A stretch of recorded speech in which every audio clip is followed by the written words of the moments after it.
The 8 gods who ruled the realm of the dead, and the terrifying roles each one was given, explained in a single video. For the ancient Greeks, the underworld was not a place of fire and torment. It was a kingdom, a functioning realm with a ruler, a queen, ministers, enforcers, and servants. Every corner of it was governed by a specific deity with a specific job. Some were feared, some were forgotten. One was feared even by Zeus himself. These are the 8 gods who kept the machinery of death running. 1. Hades, the eldest son of Cronus and Rhea, brother of Zeus and Poseidon, and the god who drew the worst lot in the division of the cosmos. When the 3 brothers overthrew their father, they cast lots for the 3 realms. Zeus took the sky, Poseidon took the sea. Hades was given the world below. He did not rule over torture, he ruled over order. Every soul, good or wicked, eventually came to him. What defines Hades in myth is not cruelty, but absence. He rarely leaves his kingdom. He is rarely worshipped with temples. When he does step into the upper world, it is almost always to take something, most famously the daughter of Demeter. He drives his chariot up through a crack in the earth, seizes Persephone, and returns below before anyone can stop him. Hesiod records the division of the realms in the Theogony, and Homer refers to Hades throughout the Iliad, especially in Book 15, where Poseidon reminds the gods that each brother has his own domain. The surprising detail is this: the Greeks were so afraid of speaking his name that they often refused to use it. Instead, they called him Pluton, meaning the wealthy one, because all the gold, silver, and precious stones of the earth belonged to him. The god of the dead was also the god of hidden riches. 2. Persephone, daughter of Zeus and Demeter, a goddess of spring and growth before she became something far more terrifying. Her story begins in a meadow where she is picking flowers and ends on a throne in the underworld. Hades took her without warning.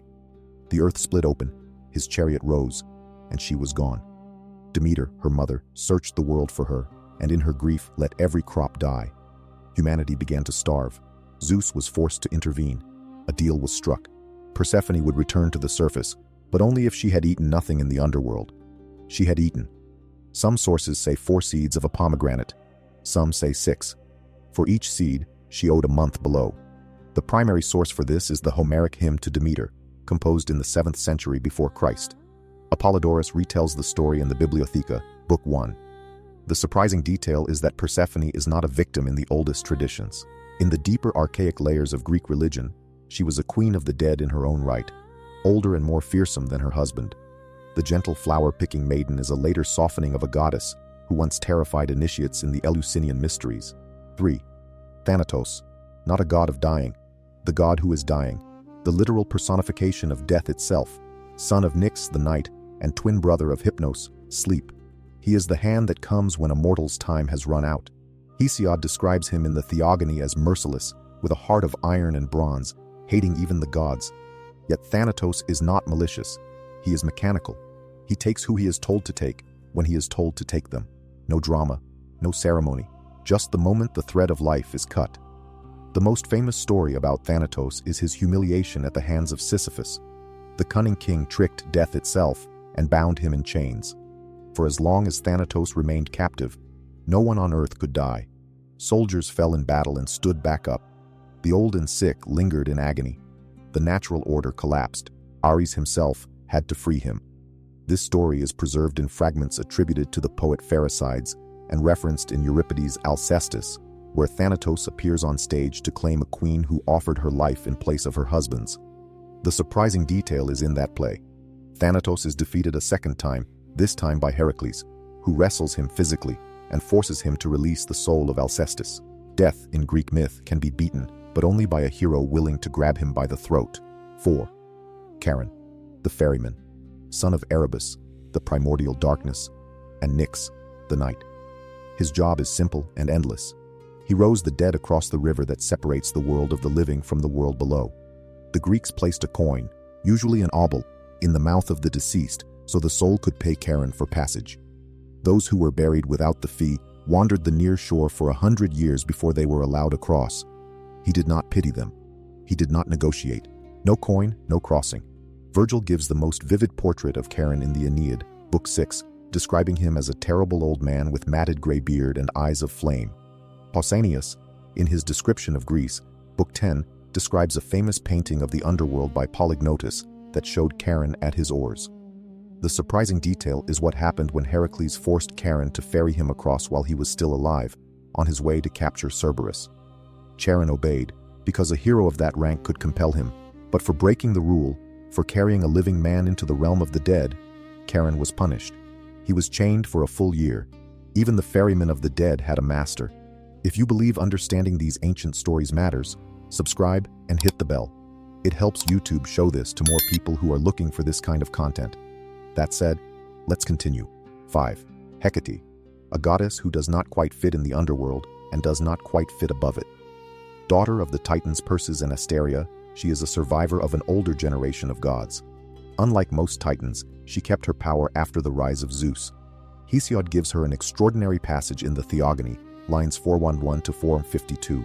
He describes Zeus honoring her above all others, granting her a share of the earth, the sea, and the starry heavens.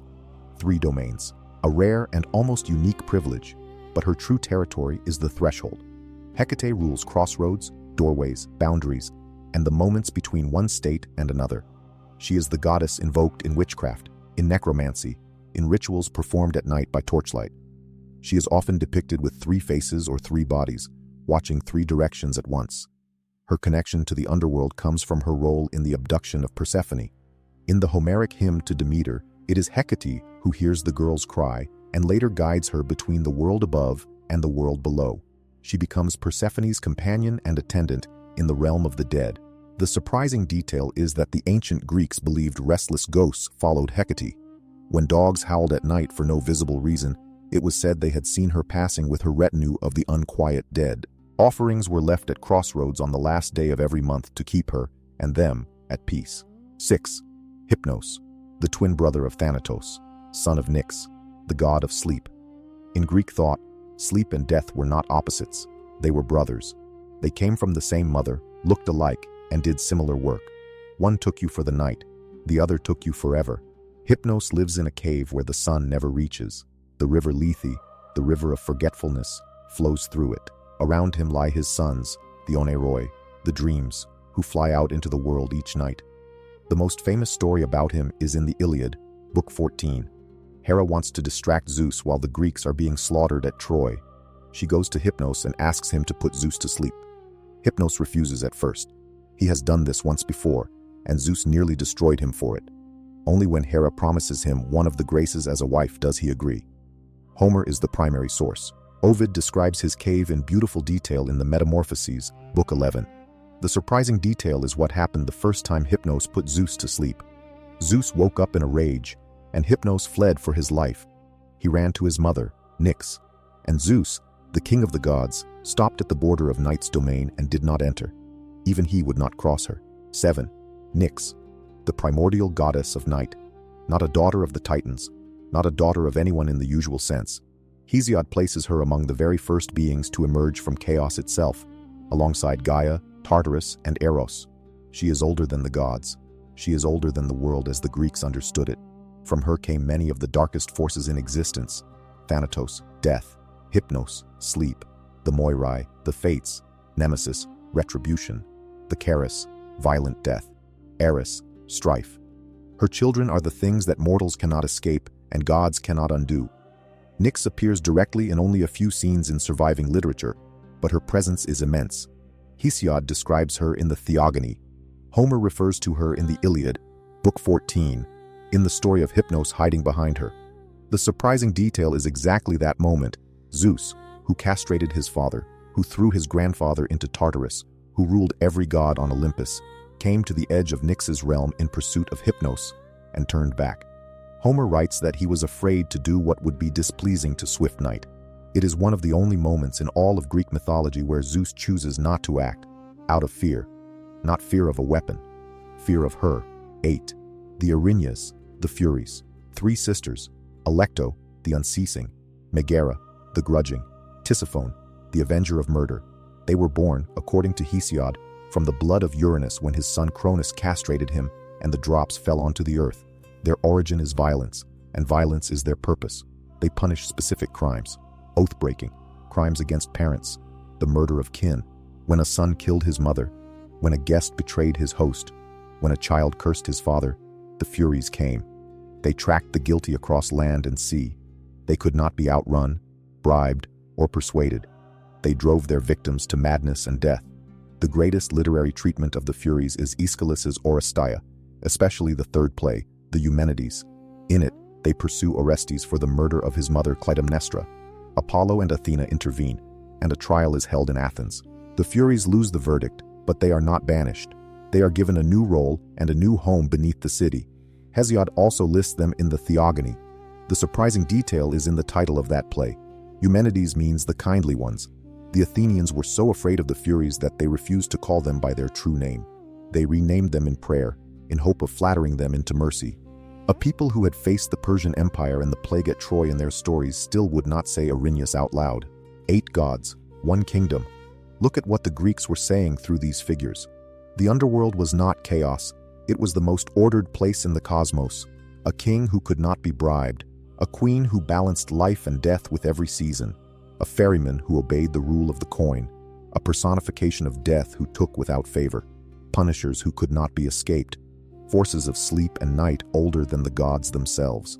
The ancient Greeks did not imagine death as the end of order. They imagined it as the place where order finally became absolute. Every mortal would face it. Every crime would be answered. Every debt would be collected. That is the quiet terror of the underworld in Greek thought. It is not that it is cruel. It is that it is fair. If this video opened your eyes to something you didn't know about these ancient stories, share it with someone who needs to see it. Like, subscribe, and I'll see you in the next one.